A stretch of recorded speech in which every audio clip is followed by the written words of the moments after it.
زندگی کی آخری سانس تک تمہیں تنہا نہیں چھوڑوں گا۔ پھر ان کی شادی ہو گئی۔ 1 سال بعد آئینہ کے گھر بیٹی ہوئی۔ وہ ہو بہو اس کی ماں جیسی تھی۔ آئینہ کے دل کو سکون مل گیا۔ آئینہ شہر کی امیر ترین لوگوں میں سے ایک تھی۔ اس کمپنی کو وہ بہت اوپر تک لے گئی تھی۔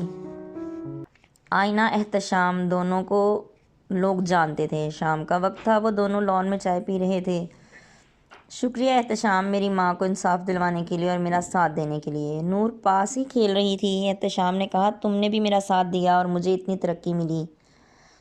نور بھاگ کر آئی۔ چلو نور، باہر چلتے ہیں۔ اوکے، میں بتاؤں گی وہاں لے کر جانا۔ میں آپ کی ماں ہوں۔ ہاں میری ماں، آپ میری ماما ہو۔ چلیں ریڈی ہو جائیں۔ پھر فضا میں کہکہا گونج گیا۔ وہ سب خوش تھے۔ جیتے رہیے، خوش رہیے۔ ملتے ہیں اگلی کہانی کے ساتھ۔